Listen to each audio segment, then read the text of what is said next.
Hey Star Wars fans, how's it going? This is Star-Wars-Nut77. In my last video I showed you my green card Power of the Force Collection 1 figures. In this video, in this episode, we're going to take a closer look at the complete collection of green card Power of the Force Collection 2 figures. There's a lot more in this collection than there are in the other ones. And as I kind of mentioned in my first video, there are 3 collections in this Power of the Force green cards. Later on they had the slide cards, which I'll show you in a future video. Thanks for tuning in, guys. Let's take a closer look. We're going to take a closer look at collection 2 out of 3 collections for the green cards, which were released in 1986. And these particular cards lasted until 1987, when in 1988 they had the slides came in with the green cards as well. There are a couple of variations I do want to show you on these figures, and we're going to start with the Rebels, some of the good guys. Okay? There are 2 Lukes for Collection 2. Now, if you guys remember in Collection 1, there was a Luke and Stormtrooper. Well, that was a Collection 1, that was a variation as well. I have 2 of the Collection 2s as well. I don't know why they changed collection numbers. Now, also, see how this collection number is bigger than this one as well, the font? That's something to watch out for as well. That's a variation. These 2 figures were released both in 1996. And this is Luke in Luke in Hoth gear as well. Okay, he's got the short lightsaber. And it's a pretty cool looking figure. Okay? You get the Hoth rebel soldier here, and he's got the beard and everything. It's a pretty cool figure. I got a KB way back in the day for $7. This figure came out in 1996. Kind of see the detail. Okay. Here's Medical Droid 21B from Empire Strikes Back. He's the one that worked on Luke's hand. Detail on this figure is actually pretty accurate. It's got a nice finish. Figure came out in 1996. And there's actually, if you look here, I have the holographic one and the non-holographic one. And the image is like almost inverted, which is interesting as well.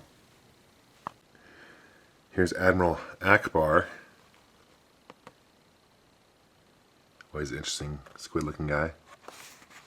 Guy was released in 1987.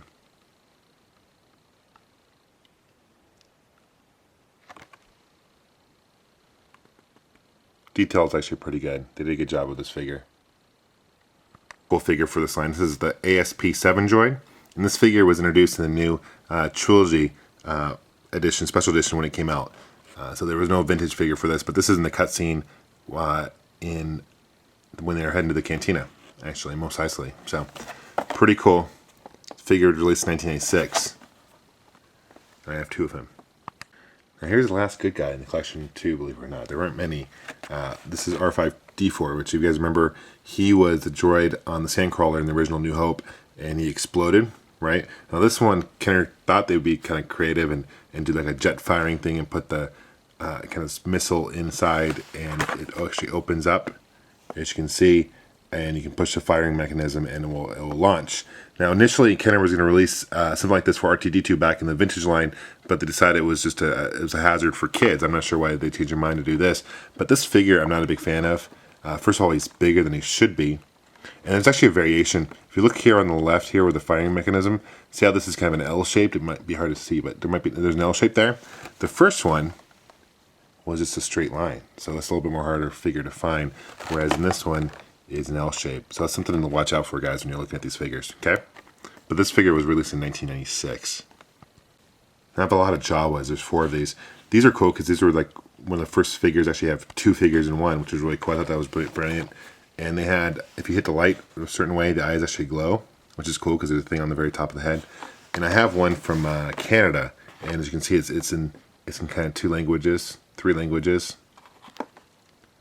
And the back is similar, but there's just a lot more wording and stuff like that. But that's from Canada, okay? But these are pretty cool looking figures.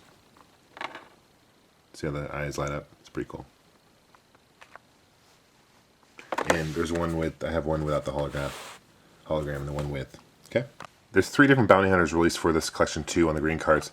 You got Forlom, which is interesting because in the original vintage line, there's a figure called Zuckuss, and they got their names wrong on both figures, so 2 different bounty hunters that just kind of reverse names, but they finally got it right when they finally re-released the figures.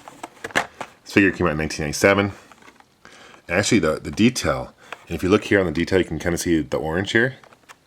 You can you definitely add that. So that's really impressive back in the day that they could do that back in 1987. That's pretty cool. Very cool looking figure. Here's Boss. Kind of just a reptile looking bounty hunter. This figure was released in 1986. None of these guys had any speaking roles in the movie. You got Dengar as well. 1997 figure was released. Here's Hammerhead, or Mauryan. Okay, he's from the Cantina scene from the original New Hope. I've got both the holographic version and non-holographic version. These figures were released in 1996. A lot different looking than the original vintage Hammerhead for sure. May actually go by his real name, but look at that blaster. I don't remember him having a thing like that in the movie, right? Okay, here's Nien Nunn. He's the co-pilot in Return of the Jedi with Lando and the Millennium Falcon at the very end of the movie.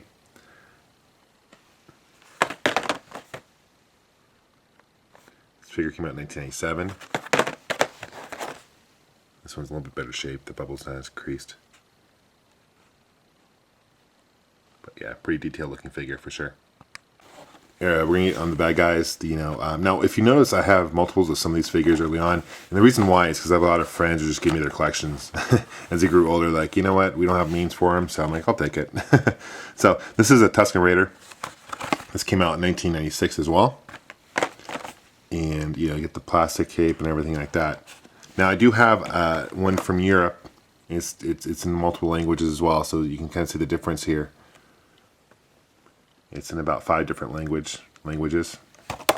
And even the back is a lot different on the European style. So that's cool. Always fun to collect the ones from overseas for sure. Okay, this is Ponababa. And he was the guy that got his arm cut off on the Cantina scene in New Hope. This figure came out in 1996.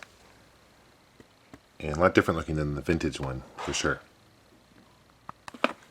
I've got the Emperor Guard right here. This guy was released in 1997. And he's got no legs, it's just kind of base there, but detail's pretty good nevertheless. You got the ATST driver. This is from Return of the Jedi in Endor. And this guy was released in 1996. The helmet is not removable for this guy either, which is a shame. Here's the EV9D9 figure. Again, I have a lot of these because they were just donated to me, but kind of interesting. See how the picture he has kind of 3 eyes, and here he has 3 eyes as well, so they're very observant on that end. It came out in 1997. And the sticker is a little bit smaller because it's such a wide figure. It comes with a stand as well. So, pretty cool. A lot of these Saelk-Marae figures is Yakface guys. Now, the original vintage Yakface is worth a lot of money because it was never released in the States, only in Canada and Europe. So, it sells loose for a couple $100 easy. But this is a remake. Came out in 1997. I have a lot of these because my buddy just gave them to me. So, kind of looks like Joe the Camel, right? Here, Bib Fortuna. I like saying that name for some reason or another. Came out in 1996.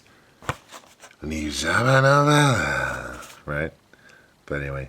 I don't know, he seems like a little fat for this figure. A little fatter than the movie, I don't know. But I guess the detail's pretty cool. The 12-inch figure they did for him is actually really detailed. I'll show you that in a future video. But that's Bib Fortuna. Here's a guy, the Rancor Keeper. Malakali. I don't know how you pronounce that. But this guy who was crying when Rancor died. Came out in 1987. And here's the last figure of the collection 2 for the green cards. This is Mauryan Guard. Mauryan Guard, kind of a pig-looking guy. This guy, one of the guys got eaten up by the Rancor, right, in Jabba's palace. Came out in 1997.